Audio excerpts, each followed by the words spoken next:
ก็มีฝนตกก็สุขภาพร่างกายก็คงมาปกติเท่าใดสุ่มเสียงก็ยังว่าปกติเตื้อก็ต้องขอไปครับท่านผู้ฟัง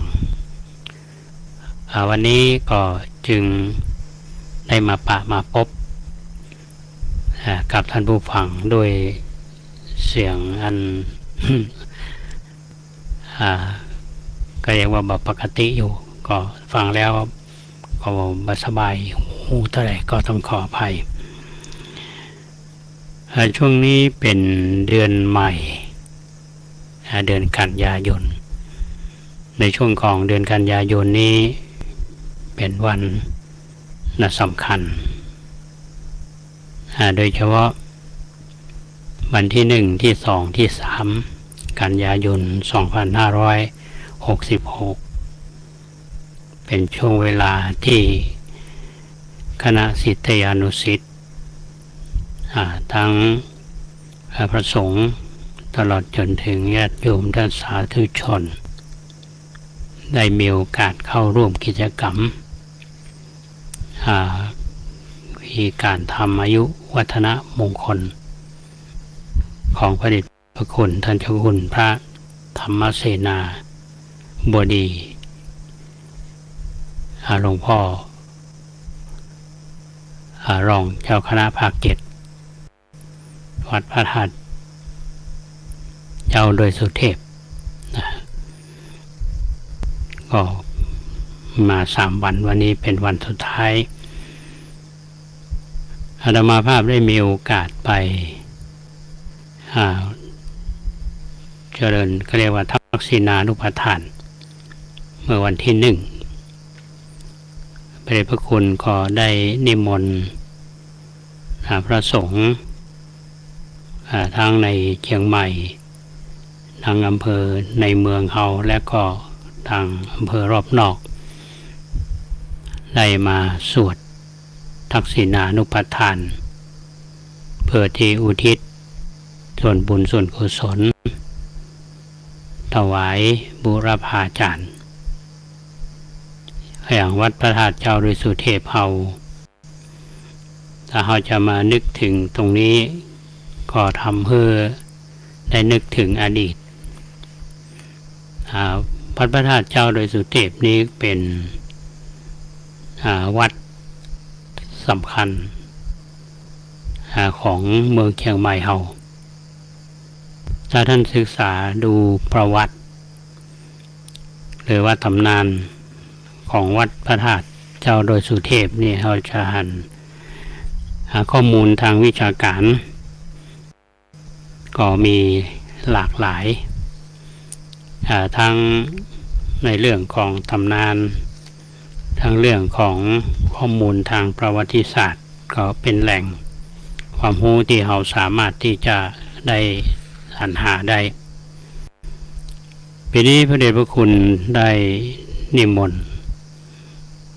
ท่านพระราชวิสุทธิเวทีมาแสดงพระธรรมเทศนาแล้วก็นิมนต์พระสงฆ์จำนวน76 รูปมารับทักษิณานุปทานก็เป็นที่น่าดีใจว่าพระเดชพระคุณได้เจริญอายุครบ74 ปีท่านก็มีสุขภาพพลานามัยแข็งแรงและท่านก็ถือโอกาสได้สร้างบุญสร้างกุศลนะครับปีนี้เจตมาภาพได้รับหนังสือที่หลวงพ่อท่านได้พิมพ์แจกก็มีวัดพระธาตุโดยสุเทพเขตวัดที่กัลปนาพร้อมคำอธิบายก็เป็นข้อมูลที่น่าศึกษาเล่ม1นะแต่ที่ห้องมาเคยหันมาก่อนนี่ก็คือในเรื่องนั้นจะมีพูดถึงเรื่องของที่กัลปนาที่กัลปนาซึ่งเป็นประเพณีการอุทิศผู้คนสิ่งของที่ดินคือกับวัด ป รากฏหลักฐานอย่างน้อยที่สุดมาตั้งแต่พุทธศตวรรษที่ 17ในกลุ่มชนที่ใช้ภาษามอญอักษรมอญพื้นที่บริเวณลุ่มแม่น้ำปิงบริเวณจังหวัดลำพูนในปัจจุบันดังมีข้อความปรากฏในศิลาจารึกวัดดอนลอพ.1 ภาษามอญกล่าวว่าด้วยผลบุญแห่งการกระทำของข้าพเจ้ารวมทั้งการถวายทานแก่พระรัตนตรัยอันประเสริฐขอให้สัตว์ทั้งหลายจงข้ามพ้นห่วงแห่งทุกข์และถึงซึ่งความสุขเถิดการกรปนาในล้านนาก็พบว่ามีมากในช่วงของการปกครองของราชวงศ์บางหลายในยุคของสมัยแห่งความรุ่งเรืองของอาณาจักรซึ่งเป็นช่วงที่หาหลักฐานทางโบราณคดีคือจารึกคือได้หันว่าเป็นช่วงเวลาที่การกรปนาผู้คนสิ่งของศาสนวัตถุศาสนสถานคือกับสถาบันสงฆ์เป็นอย่างมากเพื่อที่จะมุ่งหวังที่รับใช้พระศาสนาและมุ่งหวังผลบุญคือเป็นพระราชกุศลแก่พระมหากษัตริย์และมหาเทวีและหลังจากนั้นการเปลี่ยนแปลงทางการเมืองก็ส่งให้มีการรัปนาน้อยลงโดยเฉพาะในช่วงที่พม่าเข้ามาปกครองจนกระทั่งสู่สมัยที่ล้านนาตกเป็นประเทศราชของสยาม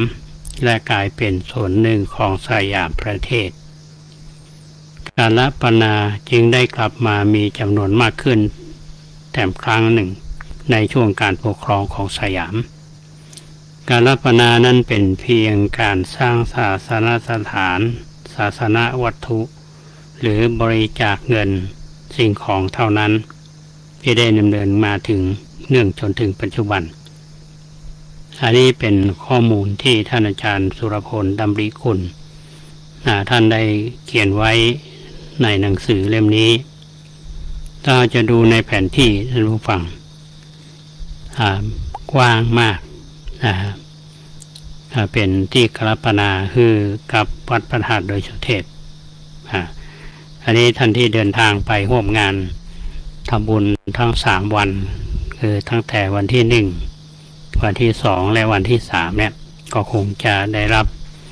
หนังสือนี้มีรายละเอียดเพราะเป็นพิมพ์ในครั้งนี้ 3,000 เล่มก็เชื่อว่าผู้ที่ไปร่วมงานจะได้หนังสือเล่มนี้อาตมาได้อ่านถึงในเนื้อหาในหนังสือนี้และแถมเล่มหนึ่งนั่นก็เป็นหนังสือที่เรียกว่าตำนานพระธาตุดอยสุเทพพิมพ์ในงานพระราชทานเพลิงศพเจ้าหญิงจามรีวงศ์ทจ.ปีมะเสงพ.ศ. 2472โรงพิมพ์โสพลพิพัฒนาธนาธรก็เป็นหนังสือที่พิมพ์ขึ้นใหม่แต่ว่าได้รักษาต้นฉบับไว้เดิมเมื่ออ่านแล้วนี่เขาก็ทำให้มีความรู้ในเรื่องของภาษาดั้งเดิมแล้วก็เรื่องราวที่คนเมืองเชียงใหม่เขาได้แต่งขึ้นโดยที่กรมพระยาดำรงราชานุภาพตอนนั้นท่านเป็นนายกราชบัณฑิตยสภาก็ได้นำมาพิมพ์ในงานโปร่งศพเจ้าหญิงจามรีซึ่งเป็นภรรยาของเจ้าแก้วนวรัตน์เจ้าผู้ครองนครเชียงใหม่ซึ่งก็เป็นภาษาโบราณถ้าเราก็เหมือนเราเต็ดทำเมืองในสมัยนั้นมันเป็น เป็นตำนานนะครับอาตมาจะไม่ได้นำมาอู้ในถึงรายละเอียดเพื่อที่จะได้บอกกล่าว พี่น้องศรัทธาสาธุชนทั้งหลายได้รับทราบว่าช่วงงานบำเพ็ญบุญอายุวัฒนมงคลพระเดชพระคุณพระเจ้าคุณพระธรรมเสนาบดีโดยหลวงพ่อวัดพระธาตุเจ้าโดยสุเทพซึ่งท่านก็ได้อาราธนาพระสงฆ์เถระผู้ใหญ่ทั้งในส่วนของเมืองเชียงใหม่เฮาและในส่วนของกรุงเทพขอให้หลวงพ่อมีอายุมันยืนยาวเป็นล่มโพล่มไทรของบรรดาลูกศิษย์ลูกหาตลอดไป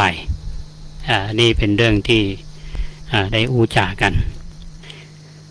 ในเมื่อวันที่2ที่ผ่านมา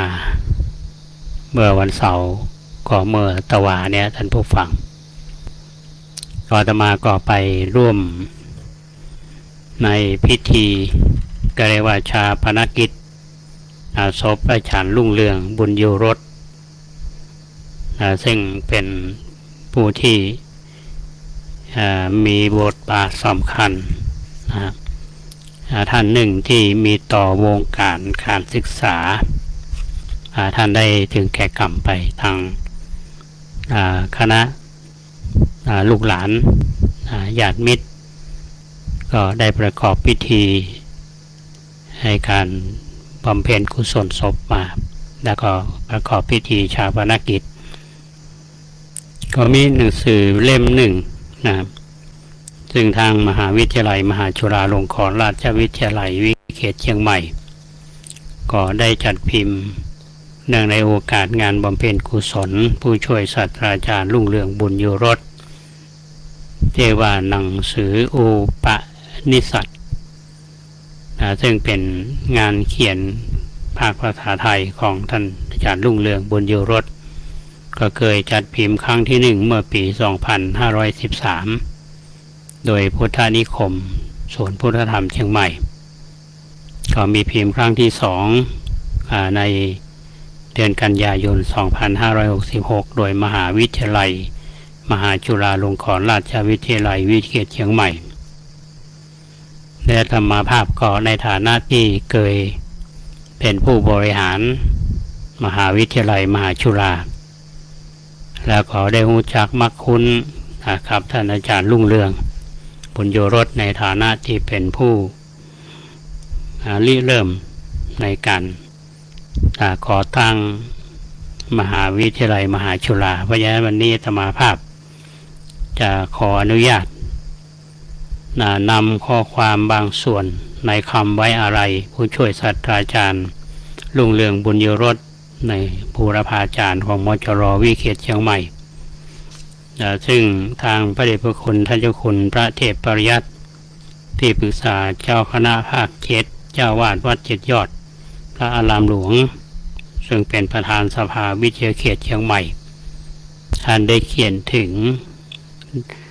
ว่าผู้ช่วยศาสตราจารย์รุ่งเรืองบุญยูรสเนี่ยเป็นบุคคลที่มีศักยภาพและคุณภาพทางด้านการศึกษาทั้งคดีโลกและคดีธรรมท่านเป็นอดีตอาจารย์ข้าราชการมหาวิทยาลัยเชียงใหม่เป็นผู้ที่มีความรู้ความสามารถด้านวิชาการมีศรัทธาอุทิศตนเพื่อพระพุทธศาสนาและสังคมด้วยดีเสมอมาท่านอาจารย์ผู้ช่วยศาสตราจารย์รุ่งเรืองบุญยูรสนั้นนับได้ว่าเป็นผู้ที่มีคุณสมบัติครบถ้วนทั้ง2ประการก็คืออัตถสมบัติก็คือถึงพร้อมด้วยความรู้ความสามารถในส่วนตนปาราหิตสมบัติถึงพร้อมด้วยความเกื้อกูลแก่คนอื่นโดยเฉพาะอย่างยิ่งท่านเป็นผู้ที่มีวิสัยทัศน์กว้างไกลร่วมกับคณะสงฆ์จังหวัดเชียงใหม่นำโดยเจ้าคณะจังหวัดเชียงใหม่รองเจ้าคณะจังหวัดเชียงใหม่และคณะสงฆ์ระดับเจ้าคณะตำบลเจ้าคณะอำเภอตองเจ้าคณะอำเภอเป็นต้นในช่วงที่ประมาณ40 ปีที่ผ่านมาได้บุกเบิกก่อตั้งสถานศึกษาระดับอุดมศึกษาเพื่อพระภิกษุสามเณรณวัดสวนดอกตำบลสุเทพอำเภอเมืองจังหวัดเชียงใหม่โดยตั้งชื่อว่าวิทยาลัยสงฆ์ล้านนา เปิดทำการเรียนการสอนตั้งแต่ปี 2527 เป็นต้นมา ต่อมาก็ได้เปลี่ยนชื่อจากวิทยาลัยสงฆ์ล้านนาเป็นมหาวิทยาลัยมหาจุฬาลงกรณราชวิทยาลัยวิทยาเขตเชียงใหม่จนถึงปัจจุบันท่านอาจารย์ผู้ช่วยศาสตราจารย์รุ่งเรืองบุญโยรสเป็นผู้ที่มีจิตใจเป็นบุญเป็นกุศลอย่างยิ่งใจชีวิตคุ้มค่าที่สุดท่านมีอายุถึง86 ปีนับว่าเป็นบุญวาสนาที่เกิดมาพบพระพุทธศาสนาและดำรงตนอยู่ในพระธรรมขององค์สมเด็จพระสัมมาสัมพุทธเจ้าจึงทำให้ชีวิตของท่านอาจารย์สมบูรณ์แบบเป็นทิฏฐานุคติแบบอย่างแก่อนุชนได้เป็นอย่างดีท่านเป็นอาจารย์เสาหลักของครอบครัวมายาวนานก็ทำให้ครอบครัวของท่านอยู่เย็นเป็นสุขด้วยดีเสมอมาท่านอาจารย์ผู้ช่วยศาสตราจารย์รุ่งเรืองบุญโยรสเป็นอาจารย์ประจำมหาวิทยาลัยเชียงใหม่ได้ถ่ายทอดองค์ความรู้ด้านวิชาการแก่ศิษยานุศิษย์มาอย่างยาวนานจนกระทั่งเกษียณอายุได้สร้างทั้งคนทั้งวัตถุเพื่อเป็นประโยชน์ของสังคมประเทศชาติพระพุทธศาสนาสมกับคำว่าการศึกษาเป็นเครื่องมือในการพัฒนาคนคนเป็นเครื่องมือในการพัฒนาจิตใจขอนับได้ว่าตลอดชีวิตของท่านอาจารย์ได้พัฒนาคนและจิตใจอย่างครบถ้วนสมบูรณ์ทุกประการท้ายสุดนี้ขอแสดงความเสียใจกับครอบครัวญาติพี่น้องที่สูญเสียบุคคลผู้เป็นที่รักยิ่งในครั้งนี้และขอให้ดวงวิญญาณของท่านอาจารย์ผู้ช่วยศาสตราจารย์รุ่งเรืองบุญโยรสจงเป็นสุขเถิดและได้ไปสู่สุคติสัมปรายภพสถิตในทิพยวิมานและเข้าสู่นิพพานในอนาคตการด้วยเถิดอันนั้นเป็นคำไว้อาลัยของพระเดชพระคุณท่านเจ้าคุณพระเทพปริยัติที่ปรึกษาเจ้าคณะภาค7วัด7 ยอดพระอารามหลวงในนามประธานสภาวิทยาเขตที่นี้ในฐานะที่ท่านอาจารย์ผู้ช่วยศาสตราจารย์รุ่งเรืองบุญโยรสเนี่ยได้เป็นผู้ที่ริเริ่มอาตมาก็อยากขออนุญาตใช้เวลาวันนี้นำมาเล่าสู่ท่านทั้งหลายได้ฟังเพื่อที่จะได้รับทราบแล้วก็เป็นเกียรติประวัติแก่ท่านแล้วก็จะทำให้คนได้รู้ว่าคนที่มีความตั้งใจได้รับการศึกษาและทำงานและเพื่อประโยชน์ของพระพุทธศาสนาซึ่งทางท่านรองอธิการบดีท่านปัจจุบันนี้ท่านก็ได้เขียนคำกล่าวไว้อาลัยไว้คือท่านพระครูสิริบรมธาตุพิทักษ์ผู้ช่วยศาสตราจารย์ด็อกเตอร์ซึ่งเป็นรองอธิการบดีวิเขตเชียงใหม่มหาวิทยาลัยมหาจุฬาลงกรณราชวิทยาลัยก็ได้เขียนอาลัยคาถาอาตมาขออนุญาตนำมาเล่าในเวลาที่จะมีอยู่เพื่อให้ท่านผู้ฟังได้ไว้อาลัยร่วมกันและก็อุทิศแด่ดวงวิญญาณของท่านข้อความเริ่มต้นได้กล่าวว่าได้ทราบข่าวการมรณกรรมของท่านผู้ช่วยศาสตราจารย์รุ่งเรืองบุญโยรสในวันที่29 สิงหาคม 2566แม้ว่าจะทราบดีว่าสักวันหนึ่งสภาพชีวิตย่อมมีมรณะเป็นที่สุดแต่อดบ่ได้ที่จะหักห้ามความอาลัยต่ออาจารย์รุ่งเรืองผู้มีคุณูปการในฐานะผู้สละแรงกายและแรงใจผลักดันอย่างยิ่งจนสามารถจัดตั้งมหาวิทยาลัยมหาจุฬาลงกรณราชวิทยาลัยวิทยาเขตเชียงใหม่ได้ขึ้นมาจนเจริญรุ่งเรืองสืบมาจนถึงทุกวันนี้ในนามผู้แทนบุคลากรของมหาวิทยาลัยขอแสดงความเสียใจต่อครอบครัวของท่านอาจารย์รุ่งเรืองที่สูญเสียบุคคลสำคัญในครอบครัวเพื่อเป็นการบันทึกคุณูปการของอาจารย์ และแสดงกตัญญูตาที่จารึกในดวงใจอย่างบ่รู้ลืมของบุคลากรมหาวิทยาลัยนี้จึงขอเรียบเรียงผลงานอันบ่มีวันตายของผู้ช่วยศาสตราจารย์รุ่งเรืองบุญโยรสกับมหาวิทยาลัยมหาจุฬาลงกรณราชวิทยาลัยวิเขตเชียงใหม่เป็นปฏิกตัญญูตาโดยสังเขปดังต่อไปนี้ผู้ช่วยศาสตราจารย์รุ่งเรืองบุญโยรสต่อไปขอเรียกนามสั้นๆติดปากพวกเราว่าอาจารย์ท่านอาจารย์เป็นบุคคลธรรมดาแต่บ่ธรรมดา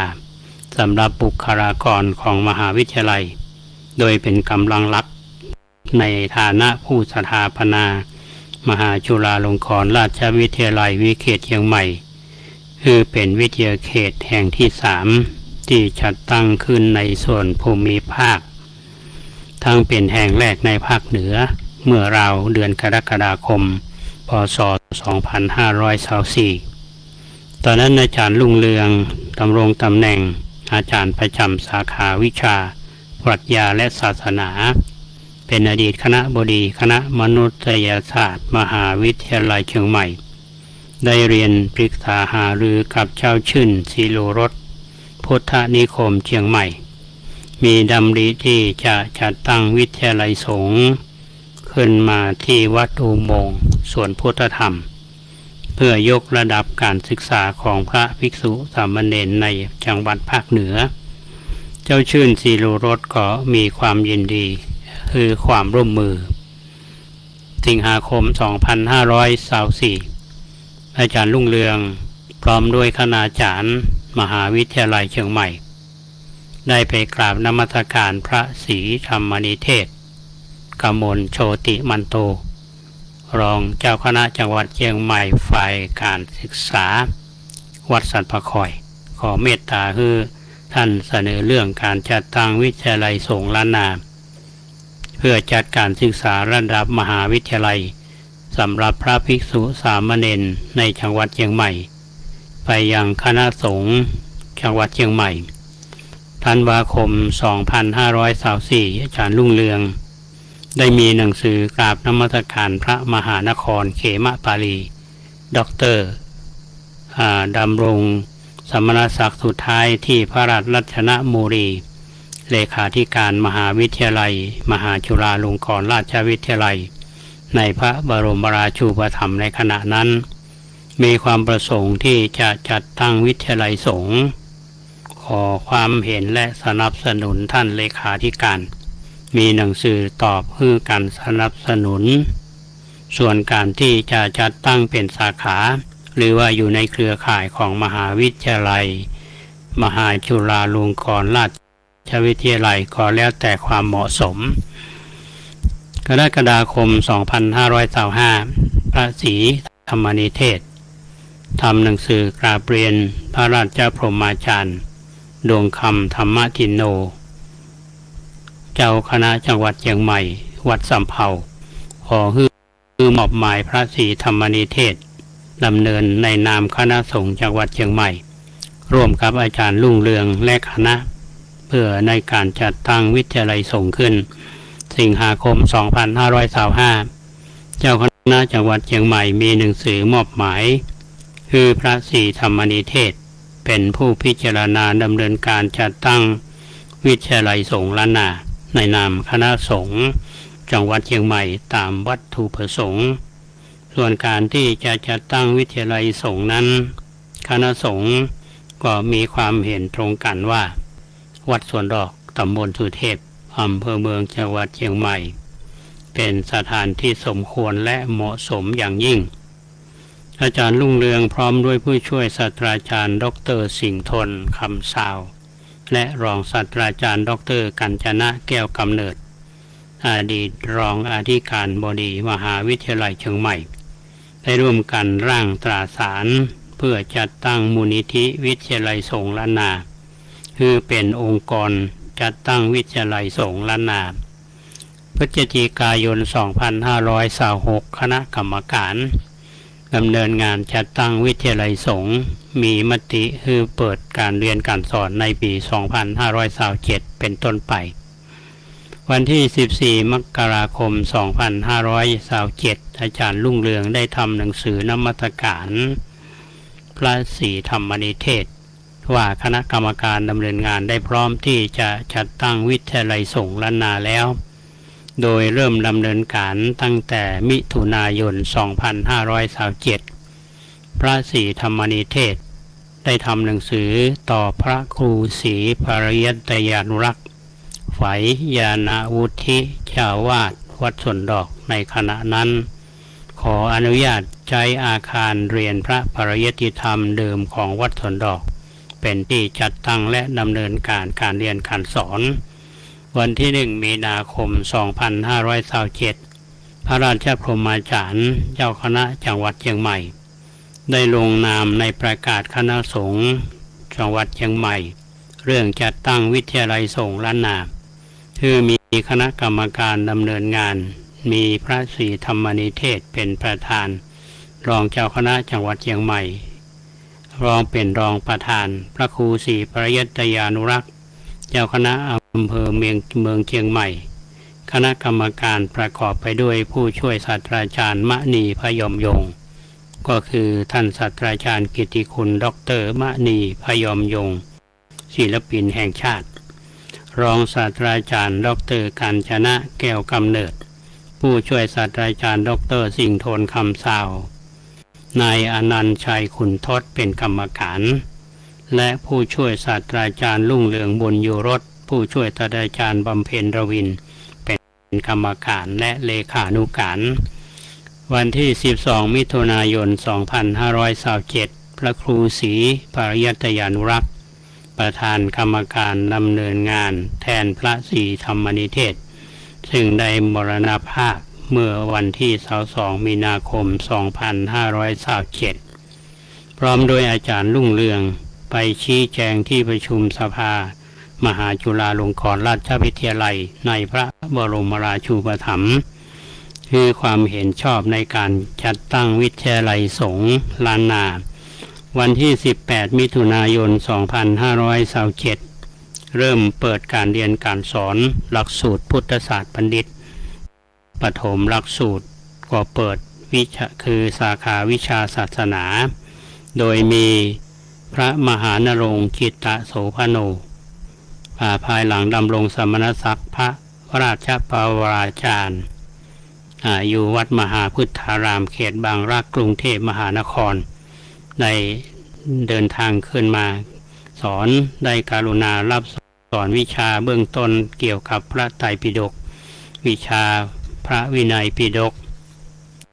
วิชาพระสุตตันตปิฎกตลอดปีการศึกษา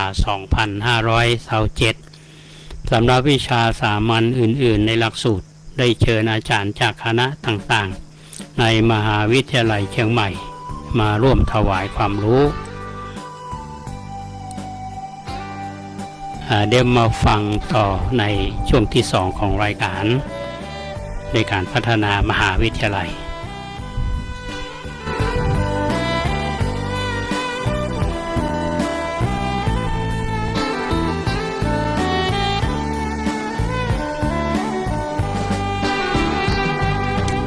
ทุกข์นั้นมี3 กองขอเชิญพี่น้องมาฟังเรื่องความทุกข์โลกแสนวุ่นวายมากมายปัญหามันรุกคนมีแต่ทุกข์ทวีทุกวี่ทุกวันทุกข์ทางกายและใจข้อหนึ่งฟังไว้เอาไปปรุงปรับแบ่งปันคำสอนมีมาทุกขเวทนาดื้อรั้นทุกหยาบเหนือชั้นคือทุกขเวทนาข้อ2ความทุกข์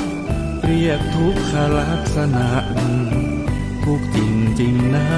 หรือทุกครั้งนั้นแหละนาสภาพไม่คงที่เปลี่ยนไปตลอดเวลาคิดไปคิดมากายารอท่าแต่ทุกข้อ3ต่อไป เรียกว่าทุกข์ในอริยสัจเป็นทุกข์รูปนามกายใจทุกข์ในขันธ์ห้ายิ่งทุกข์หนึ่งทุกข์สองทุกข์สามทุกข์โอ้ทุกข์สามกอง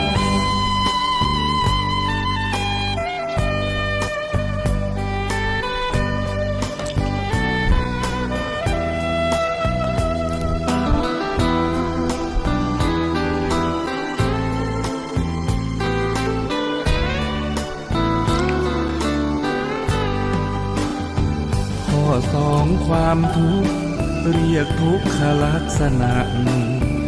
ทุกจริงจริงนะหรือทุกขังนั้นแลนาสภาพไม่คงที่เปลี่ยนไปตลอดเวลาคิดไปคิดมากายารอท่าแต่ทุกข์ข้อสามต่อไปเรียกว่าทุกข์ในอริยสัจเป็นทุกข์รูปนามกายใจทุกข์ในขันธ์ห้ายิ่งทุกข์หนึ่งทุกข์สองทุกข์สามทุกข์โอ้ทุกข์สามกอง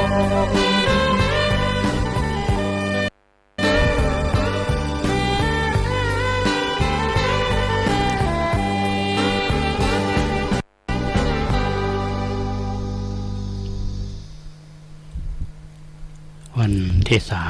3 ตุลาคม 2538 พระครูศรีปริยัตยานุรักษ์เจ้าวาดวัดสวนดอกเจ้าคณะอำเภอเมืองเชียงใหม่เป็นผู้อำนวยการวิทยาลัยสงฆ์ล้านนากับอาจารย์รุ่งเรืองได้เข้าร่วมชี้แจงที่ประชุมสภามหาวิทยาลัยมหาจุฬาลงกรณราชวิทยาลัยในพระบรมราชูปถัมภ์เรื่องการดำเนินการจัดการศึกษาตามหลักสูตรพุทธศาสตร์บัณฑิตวิชาเอกศาสนาตลอด1 ปีกับ1 ภาคการศึกษาในที่สุดสภามหาวิทยาลัยได้มีมติให้รับรองวิทยาลัยสงฆ์ล้านนาเป็นกิจกรรมส่วนหนึ่งของมหาจุฬาลงกรณราชวิทยาลัยในพระบรมราชูปถัมภ์และฮือใจชื่อเป็นทางการว่ามหาจุฬาลงกรณราชวิทยาลัยในพระบรมราชูปถัมภ์วิทยาเขตเชียงใหม่ต่อมาคณะกรรมการก็ได้อาราธนาพระราชสิทธาจารย์หนูถาวโรคณะดำรงตำแหน่งรองเจ้าคณะจังหวัดเชียงใหม่มาร่วมบริหารในตำแหน่งประธานคณะกรรมการและบริหารวิทยาเขตเชียงใหม่และได้ดำเนินการแต่งตั้งพระราชสิทธาจารย์เป็นรองอธิการบดีหัวหน้าวิทยาเขตเชียงใหม่พระครูศรีปริยัตยานุรักษ์เป็นคณบดีคณะพุทธศาสตร์ในคราวประชุมสภามหาวิทยาลัยครั้งที่2/2540เมื่อวันที่27 กุมภาพันธ์ 2540ได้มีมติอนุมัติให้ตั้งศูนย์การศึกษามหาจุฬาลงกรณราชวิทยาลัยวิทยาเขตเชียงใหม่ณวัดพระธาตุอารีพุนชัยจังหวัดลำพูนและคราวประชุมครั้งที่8/2541เมื่อวันที่28 สิงหาคม 2540มีมติให้ยกฐานะศูนย์การศึกษาวัดพระธาตุอารีพุนชัยจังหวัดลำพูนเป็นวิทยาลัยสงฆ์ลำพูนเพื่อขยายเขตการศึกษาไปยังสถานที่ที่เหมาะสมและเปิดโอกาสให้พระภิกษุสามเณรในพื้นที่และพื้นที่ใกล้เคียงได้เข้ามาศึกษาในระดับอุดมศึกษาเพื่อสนองนโยบายกระจายโอกาสทางการศึกษาของสถาบันตามพระราชปณิธานในการสถาปนาและสนับสนุนให้บรรดาพระภิกษุสามเณรได้ศึกษาพระไตรปิฎกและวิชาชั้นสูงอย่างทั่วถึงตามศักยภาพ และโอกาสอันสมควรวันที่1 ตุลาคม 2540 ได้มีพระบรมราชโองการโปรดเกล้าเปลี่ยนชื่อเป็นมหาวิทยาลัยมหาจุฬาลงกรณราชวิทยาลัยวิทยาเขตเชียงใหม่ในปี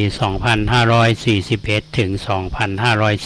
2546 มหาวิทยาลัยมหาจุฬาลงกรณราชวิทยาลัยได้แต่งตั้งพระราชวิมลเมธีสังวาลพรหมวรรณโนเป็นรองอธิการบดีวิทยาเขตเชียงใหม่แทนพระธรรมสิทธาจารย์และต่อมาจนถึงพ.ศ. 2559 มีพระราชสิงหบรมุนีดำรงตำแหน่งเป็นรองอธิการการพัฒนาการเรียนการสอนและขยายการเปิดการศึกษาปี 2536 นี้เปิดเรียนการสอนสาขาวิชาสังคมวิทยาและมนุษยวิทยาและสาขาวิชาสังคมศึกษาปี 2537 เปิดการเรียนการสอนวิชาพระพุทธศาสนาและสาขาวิชาภาษาอังกฤษปี 2538 เปิดการเรียนการสอนสาขาวิชาปรัชญาและประกาศนียบัตรวิชาชีพครูปี 2539 เปิดการเรียนการสอนวิชาพระพุทธศาสนาสำหรับพระสังฆาธิการในชื่อโครงการการศึกษาพิเศษสำหรับพระสังฆาธิการหรือที่เราห้องกันว่ากสพศพศ 2540 เปิดการเรียนการสอนสาขาวิชาสังคมสงเคราะห์ศาสตร์และสาขาวิชาจริยศึกษา 2541 เปิดการเรียนการสอนหลักสูตรพุทธศาสตร์มหาบัณฑิตสาขาวิชาพุทธศาสนาปี 2553 เปิดการเรียนการสอนวิชาสังคมสงเคราะห์ศาสตร์สำหรับพระธรรมจาริกในชื่อโครงการศึกษาพิเศษสำหรับพระธรรมจาริกกสพชและสาขาวิชาพุทธจิตวิทยาพศ 2547 เปิดการเรียนการสอนหลักสูตรพุทธศาสตร์มหาบัณฑิตปริญญาโทสาขาวิชาพระพุทธศาสนาสำหรับคฤหัสถ์ปี 2558 เปิดหลักสูตรประกาศนียบัตรบริหารกิจการคณะสงฆ์สาขาวิชารัฐศาสตร์สาขาวิชาการสอนพระพุทธศาสนาสำหรับพระธรรมจาริกหลักสูตรพุทธศาสตร์มหาบัณฑิตปริญญาโทสาขาวิชาปรัชญาปี 2550 เปิดการเรียนการสอนหลักสูตรวิชาภาคภาษาอังกฤษสาขาวิชาพระพุทธศาสนาและสาขาวิชาภาษาอังกฤษปี 2551 เปิดการเรียนการสอนหลักสูตรพุทธศาสตร์ดุษฎีบัณฑิตสาขาวิชาพระพุทธศาสนาปี 2551 เปิดการเรียนการสอนหลักสูตรพุทธศาสตร์บัณฑิตสาขาวิชาภาษาบาลีปี 2552 เปิดการเรียนการสอนหลักสูตรพุทธศาสตร์บัณฑิตสาขาวิชาพุทธศิลปกรรมปี 2553 เปิดการเรียนการสอนหลักสูตรพุทธศาสตร์บัณฑิตสาขาวิชาการสอนภาษาอังกฤษปี 2559 เปิดการเรียนการสอนหลักสูตรพุทธศาสตร์บัณฑิตสาขาวิชารัฐประศาสนศาสตร์ปี 2561 เปิดการเรียนการสอนหลักสูตรพุทธศาสตร์มหาบัณฑิตสาขาวิชาพัฒนาสังคมปี 2562 เปิดการเรียนการสอนหลักสูตรพุทธศาสตร์บัณฑิตสาขาวิชาปรัชญาปี 2562 เปิดการเรียนการสอนหลักสูตรพุทธศาสตร์บัณฑิตสาขาวิชาปรัชญาปี 2564 เปิดการเรียนการสอนพุทธศาสตร์บัณฑิตสาขาวิชารัฐประศาสนศาสตร์ปี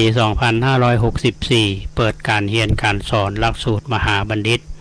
และพุทธศาสตร์ดุษฎีบัณฑิตสาขาวิชาพุทธศิลปกรรมปี 2565 เปิดการเรียนการสอนหลักสูตรพุทธศาสตร์ดุษฎีบัณฑิตสาขาวิชาปรัชญาเหล่านี้ล้วนเป็นผลงานและ พัฒนาที่เกิดจากการที่ท่านอาจารย์รุ่งเรืองบุญโยรสได้ริเริ่มแนวคิดในการตั้งวิทยาเขตเชียงใหม่มาอย่างแท้จริงผลงานของท่านในการตั้งวิทยาลัยสงฆ์ล้านนา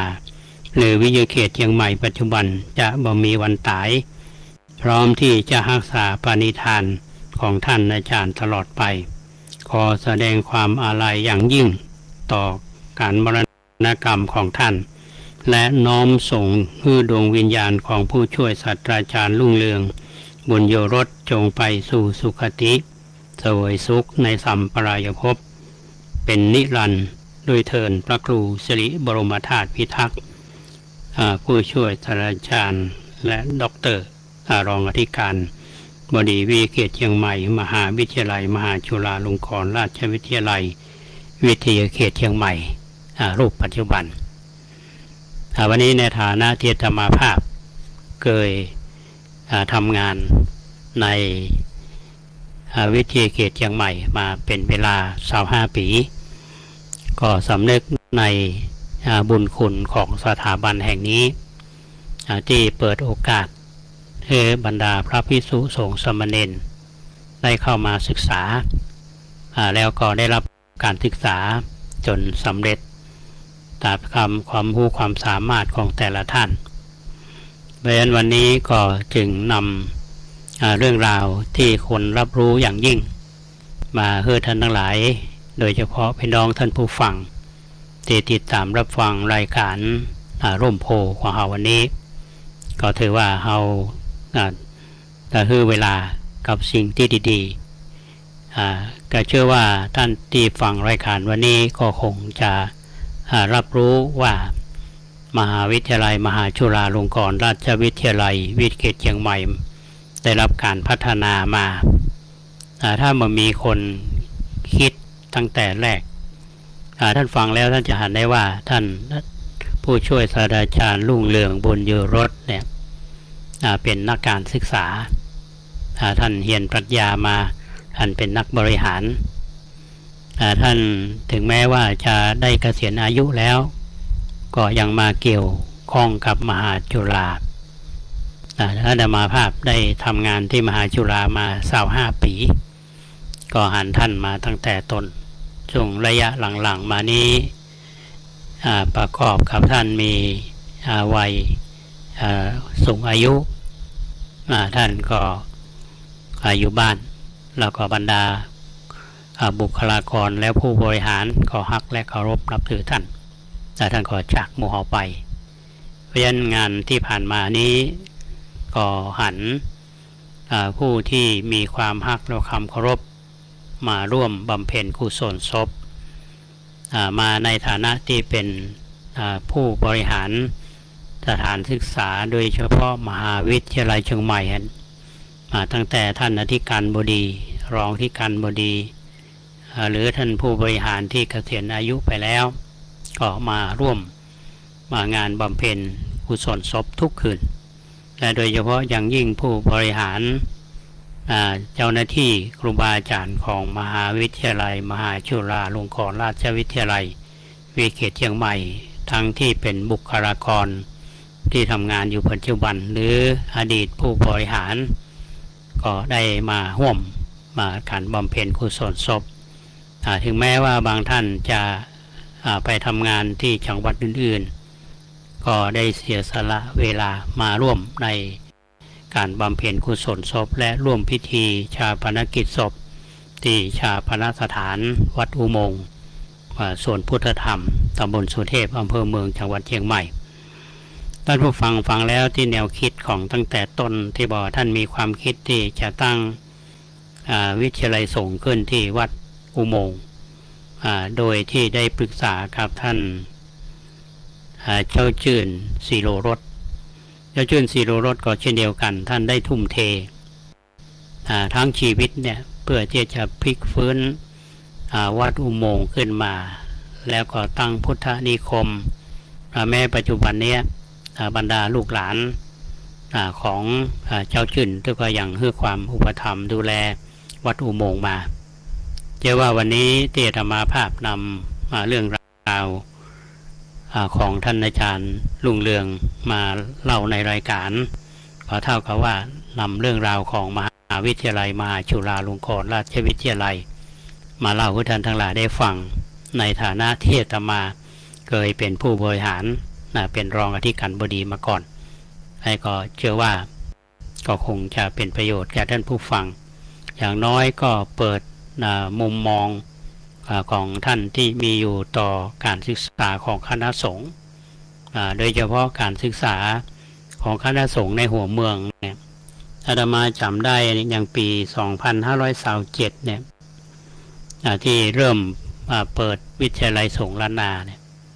ก็มีคนเรียนอยู่บางกี่ท่านและล้วนแล้วแต่รุ่นแรกๆนี่จบการศึกษาเป็นด็อกเตอร์รุ่นที่สองก็เป็นด็อกเตอร์กันเกือบหมดจากวิทยาเขตเชียงใหม่เขาเนี่ย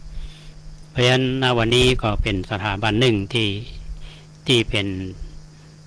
ที่รองรับพระภิกษุสามเณรเขาจากทั่วประเทศวันเดอแม้แต่ต่างประเทศก็มาเรียนที่มหาวิทยาลัยมหาจุฬาลงกรณราชวิทยาลัยเมื่อก่อนนี้บรรดาตุเจ้าพระเนรเฮาที่จังหวัดลำพูนก็มาเรียนที่เชียงใหม่ช่วงหลังนี้มีวิทยาลัยสงฆ์ลำพูนซึ่งก็สังกัดวิทยาเขตเชียงใหม่วิทยาเขตเชียงใหม่เรามีสำนักงานวิทยาเขตเชียงใหม่มีสำนักวิชาการมีวิทยาลัยสงฆ์เชียงใหม่และก็วิทยาลัยสงฆ์ลำพูนเป็นวิทยาเขตเชียงใหม่รองอธิการบดีอยู่ที่เชียงใหม่เพราะฉะนั้นเป็นโอกาสที่บรรดาพระสงฆ์องค์เณรได้รับการศึกษาเพราะฉะนั้นเขาตั้งแต่เรียนพระปริยัติธรรมแผนกนักธรรมตรีนักธรรมชั้นโทนักธรรมชั้นเอกแล้วก็โรงเรียนพระปริยัติธรรมแผนกบาลีเรียนตั้งแต่ปท1 2 3 4 5 6 7 8 9อันนี้เรียนสายของบาลีและเรียนสายสามัญอย่างโรงเรียนพระปริยัติสามัญม.ต้นม.ปลายจนจบม.6ต่อระดับอุดมศึกษาเรียนในมหาจุฬาลงกรณราชวิทยาลัยวิเขตเชียงใหม่ก็ตั้งแต่ระดับของปริญญาตรีปริญญาโทปริญญาเอกอันนี้ก็เป็นการพัฒนาคุณภาพการศึกษาของบรรดาพระภิกษุสงฆ์สามเณรอันนี้เป็นประโยชน์แก่ท่านผู้ฟังรับฟังแล้วเป็นจะได้พ้องเนาะก็แนะนำรายการกันได้ช่วงเวลาที่เหลืออยู่วันนี้ท่านผู้ฟังมีข่าวที่จะมาอู้สู่กันฟังในช่วงของท้ายของรายการเมื่อกี้นี้อาตมาได้อู้เรื่องของการเรียนภาษาบาลีแล้วก็มีการเรียนการสอนมีการสอบในปีนี้ทางคณะสงฆ์จังหวัดเชียงใหม่ของเราก็ได้กำหนดในการฉลองปริญญามุทิตาจิตพระภิกษุสามเณรจังหวัดเชียงใหม่เราผู้ที่สอบได้ในปี 2566 ที่ผ่านมาเนี่ยเป็นกำหนดในวันอาทิตย์ที่ 15 ตุลาคม 2566 เวลาบ่ายโมงณวัดสวนดอกพระอารามหลวงตำบลสุเทพอำเภอเมืองจังหวัดเชียงใหม่คณะสงฆ์จังหวัดเชียงใหม่เราได้จัดงานแสดงมุทิตาจิตโดยอาศัยความมีเมตตาธรรมของพระสังฆาธิการทุกระดับและญาติโยมที่มีจิตศรัทธาก็ได้ร่วมเป็นเจ้าภาพทุนการศึกษาถวายแก่ผู้ที่สอบบาลีได้ในปีนี้ผู้ที่สอบได้ตั้งแต่ปท1 2 ถึงประโยค9เนี่ยท่านผู้ฟังทั้งหมดเนี่ยมี139 รูปทุนการศึกษาที่เราจะกำหนดจะถวายพระท่านนั้นก็เป็นเงิน 735,000 บาททวนแล้วก็ทุนการศึกษาก็คืออุบาสกอุบาสิกาผู้ที่สอบบาลีศึกษาจำนวน10 ทุนก็เป็นเงินอยู่ 44,000 บาทรวมทุนการศึกษาทุก ชั้นประโยคเป็นเงินจำนวนเงิน779,000 บาททวนนะเพราะฉะนั้นครูบาอาจารย์พระสังฆาธิการญาติโยมผู้มีจิตศรัทธาที่เคยร่วมบริจาคทุนการศึกษาคือกับบรรดาพระสงฆ์องค์เนรเฮานี่ก็สามารถแจ้งความจำนงได้ตีสายเหนือเฮาก็ที่วัดป่าตอนอำเภอแม่อายจังหวัดเชียงใหม่นะวัดพระสิงห์วรมหาวิหารจังหวัดเชียงใหม่วัดพระธาตุดอยสะเก็ดพระอารามหลวงอำเภอดอยสะเก็ดวัดสวนดอกพระอารามหลวงอำเภอเมืองจังหวัดเชียงใหม่สำนักงานเจ้าคณะจังหวัดเชียงใหม่วัดสวนดอกก็คือที่ทำการของเจ้าคณะอำเภอเมืองเมื่อก่อนนะครับซึ่งในขณะนี้ก็เปิดโอกาสให้ญาติโยมงานก็จะมีในวันที่15 ตุลาคมนะครับจากการที่ประชุมของคณะสงฆ์จังหวัดเชียงใหม่ก็ได้ขอความร่วมมือจากพระสังฆาธิการเจ้าอาวาสทุกวัดในอำเภอเมืองขอบริจาคผ้าไตร1 ไตรวัดละ1 ไตรบางวัดเพื่อนเขาจะมากกว่านั้นเพื่อที่จะไปถวายพระที่ได้สอบปรริญญาได้นะครับท่านผู้ฟังอาจจะอยากรู้ว่าทุนการศึกษาเนี่ยแต่ละประโยคเนี่ยถวายเท่าใดนะขออนุญาตแจ้งให้ท่านทั้งหลายได้รับทราบประโยคปท9นี้มีอยู่10 ทุน10 รูปเนาะรูปละ 20,000 บาทประโยคปท8มีจำนวน5 รูปรูปละ 10,000 บาทเนาะประโยคปท7จำนวน9 รูปรูปละ 7,000 บาทปท6จำนวน14 ทุนทุนละ 6,000 บาทปท5จำนวน11 รูปรูปละ 5,000 บาทปท4จำนวน26 รูปรูปละ 4,000 บาทปท3จำนวน35 รูปรูปละ 3,000 บาทปท12จำนวน37 รูปรูปละ 2,000 บาทนี่ก็สามารถที่จะบริจาคได้ตามสถานที่อาตมาภาพได้แจ้งก็คงจะเป็นข่าวน่าจะออกสื่อก็น่าจะในรายการลมโพวันนี้ก่อนเปิดเพราะอาตมาตั้งใจอยู่แล้วว่าสื่อของเราที่มีอยู่เนี่ยก็ประชาสัมพันธ์กิจกรรมของคณะสงฆ์ทางคณะสงฆ์จังหวัดและคณะสงฆ์อำเภอเมืองและคณะสงฆ์ตำบลสุเทพกิจกรรมแถมกิจกรรมหนึ่งท่านผู้ฟังก็คือกิจกรรมธรรมสัญจรหรือธรรมสัญจรครั้งที่4เนาะประจำปีงบประมาณ 2566 ก็คือกิจกรรมฟังเทศน์ปฏิบัติธรรมเทศกาลเข้าพรรษารถด่วนขบวนพิเศษหน่วยอบรมประชาชนประจำตำบลอำเภอเมืองเที่ยวห้องว่าอปอและคณะสงฆ์ตำบลสุเทพเทศบาลตำบลสุเทพได้สนับสนุนงบประมาณคือคณะสงฆ์ตำบลสุเทพเอา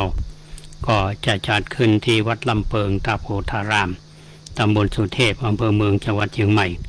ในวันศุกร์ที่8 กันยายน 2566 ก็จะเริ่มตั้งแต่เวลา18 นาฬิกานะก็เมื่อตอนบ่ายนี้เวลาบ่ายโมงก็ได้มีการประชุมที่วัดลำเปิงเพื่อที่จะได้เตรียมงานเตรียมงานซึ่งก็เป็นที่น่าอนุโมทนาเป็นอย่างยิ่งหน่วยงานที่เราร่วมจัดนั้นก็คือคณะสงฆ์จังหวัดเชียงใหม่คณะสงฆ์อำเภอเมืองเชียงใหม่คณะสงฆ์ตำบลสุเทพซึ่งวันนี้พระเดชพระคุณท่านเจ้าคุณพระภาวนาธรรมาภิรัตน์เจ้าคณะอำเภอเมืองเป็นประธานและธรรมาภาพพระครูโคสิทธิ์ปริยตยพรเจ้าคณะตำบลสุเทพเขต 1ท่านพระครูธีระสุทธพจน์เจ้าคณะตำบลสุเทพเขต 2วัดป่าลาดท่านพระครูรัตนสุตตะสุนทร เจ้าวาดวัดสันปะคอยเจ้าคณะตำบลบ้านเกตพร้อมทั้งทีมงานท่านเลขานุการทีมงานของวัดลำเปิงร่วมประชุมแล้วก็มีทางพุทธสมาคมยุวปฏิกาสมาคมชมรมอนุรักษ์ตลอดถึงประธานคุมหนุ่มสาวเชียงใหม่แล้วก็หน่วยงานที่เกี่ยวข้องก็ร่วมกันประชุมกันวันนี้เพื่อที่จะมอบหมายงานนั้นแล้วก็มีกำหนดออกมากำหนดการที่ตกลงกันในที่ประชุมก็ขออนุญาตได้แจ้งแก่เจ้าวาดในตำบลสุเทพเฮาที่จะพาบรรดาพระภิกษุสงฆ์สามเณรตลอดจนถึงคณะศรัทธาไปร่วมในวันที่8แล้วก็เป็นที่น่ายินดีว่าในปีนี้พระเดชพระคุณท่านเจ้าคุณพระภาวนาธรรมาภิรัตน์ท่านมีนโยบายที่เปิดโอกาสให้หน่วยอบรมประชาชนประจำตำบลในอำเภอเมืองเข้ามาร่วมแล้วก็พุทธสมาคมยุววิทยาสมาคมแล้วก็กลุ่มหนุ่มสาวจังหวัดเชียงใหม่ซึ่งมีทั่วจังหวัดก็จะได้มาร่วมในงานรถด่วนขบวนพิเศษในครั้งนี้ก็เป็นครั้งแรกในประวัติศาสตร์ที่ทางคณะสงฆ์ร่วมกับทางฝ่ายบ้านเมืองร่วมกับเทศบาลตำบลสุเทพได้ทำกิจกรรมร่วมกันวันนั้น6 โมงเมื่อแรงเนาะคณะสงฆ์และคณะศรัทธาทุกวัดศรัทธาประชาชนก็ลงทะเบียนที่หน้าวิหารลายคำวัดลำเปิงนะฮะเวลา6:50 นาทีพระเทพสิงหวราจารย์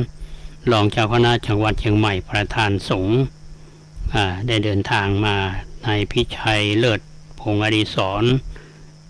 นายกองค์การบริหารส่วนจังหวัดเชียงใหม่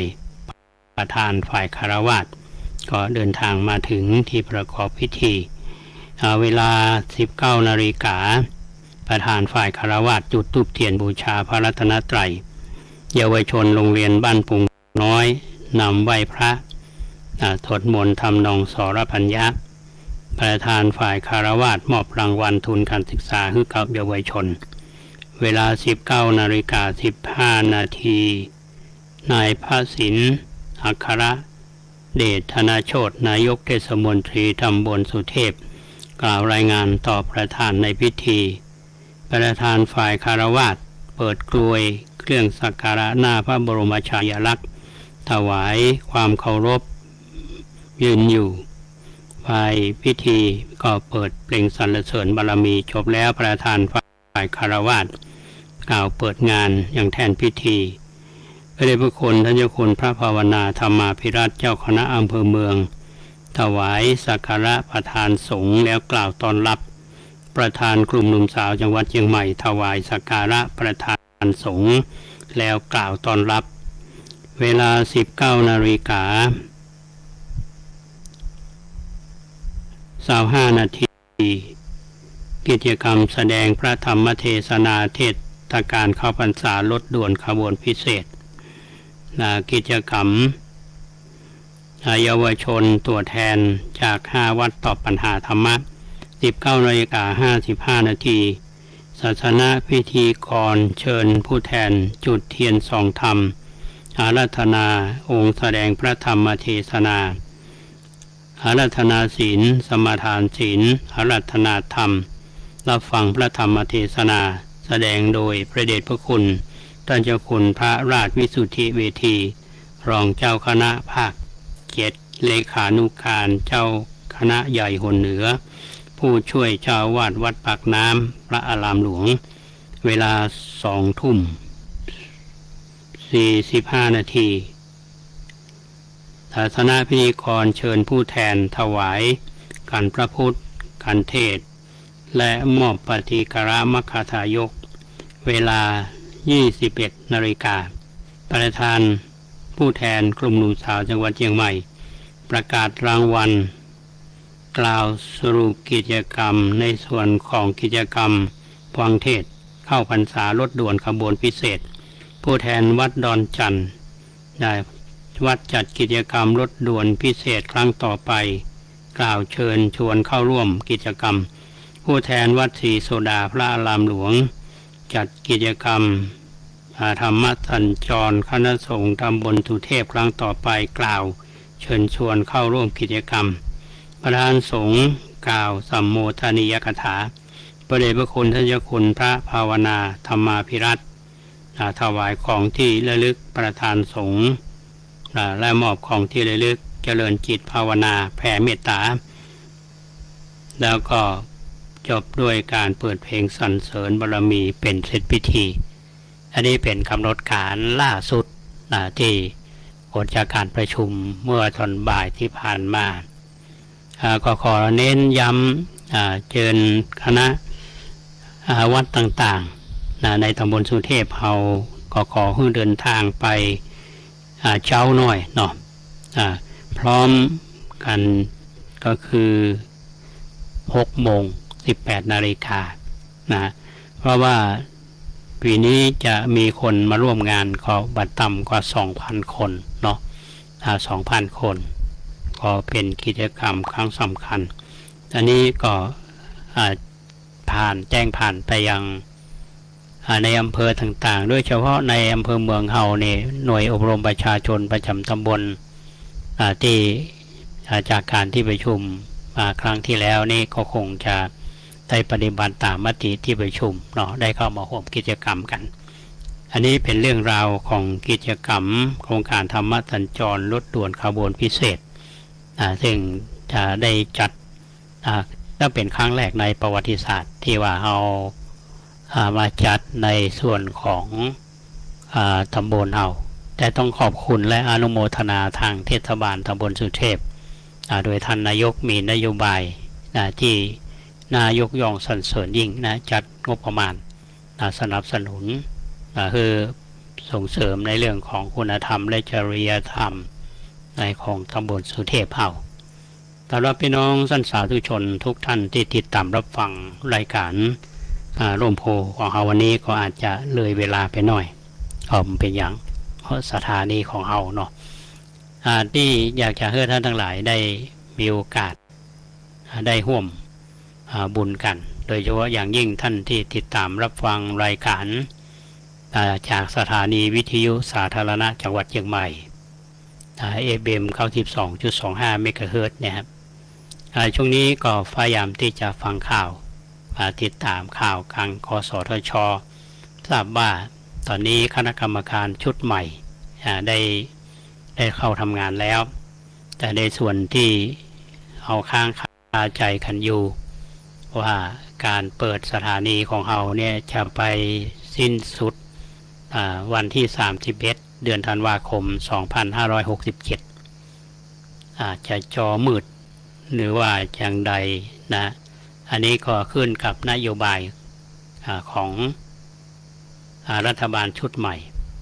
ถ้ารัฐบาลเปิ้นหันว่าวิทยุสาธารณะของเราเนี่ยนะยังเป็นประโยชน์ไปเผยแพร่ศาสนายังเป็นประโยชน์ที่จะเผยแพร่ข่าวสารกี่คือพี่น้องประชาชนกันอยู่ก็คงจะได้ไปต่อถ้าอย่างใดเมื่อถึงเวลาเราก็จะได้รับทราบกันวันนี้ก็ต้องขออนุโมทนากับทีมงานของเราเนาะทีมงานโดยเฉพาะอย่างยิ่งท่านผู้อำนวยการสถานีวิทยุ 104.50 เมกะเฮิรตซ์ท่านพระครูสมุวิสุวัฒน์วรกิจโจวัดฝ่ายหินคณะจาริงสัญญาณถ้าบันทึกถ่ายทอดที่ไหนนะครับท่านก็จะเมตตาทุกครั้งแล้วก็อนุโมทนากับคุณเกษตรเพชรสำริดบก.ข้าวนานิวเฮาที่รับผิดชอบดูแลทั้งด้านเทคนิคด้านประสานงานทุกอย่างแล้วก็โดยเฉพาะอย่างยิ่งญาติโยมที่ติดตามรับฟังรายการ 92.25 ของเฮาตลอดก็ต้องอนุโมทนากับญาติโยมที่ติดตามรับฟังรายการอยู่โยมท่านที่อยู่แถวจังการวันก่อนเพิ่นเขาบอกว่าเป็น FC ของ92ก็อนุโมทนาโยมเป็นอย่างยิ่งโยมมาทำบุญแล้วก็ยังมีมาทำจิตอาสาดูแลและขออนุโมทนาบุญกับ มานางสาวพัชรินทร์ปิ่นตาจากอำเภอหางดงเนาะได้มาทำบุญถวายข้าวสารแล้วก็ถวายน้ำดื่มเมื่อกี่วันที่ผ่านมาเนี่ยก็ต้องขออนุโมทนาเป็นอย่างยิ่งและอนุโมทนากับญาติโยมทุกท่านที่ติดตามรับฟังรายการหมายความว่าอาทิตย์นี้เอาปะกันวันเดียว แต่ว่านิพิวบ่ได้มาสักกับก็เอาไว้ปะกันใหม่ในวันเสาร์และอาทิตย์หน้าก็ขอความสุขสวัสดีจงบังเกิดมีแก่ท่านผู้ฟังทุกท่านขอเจริญพร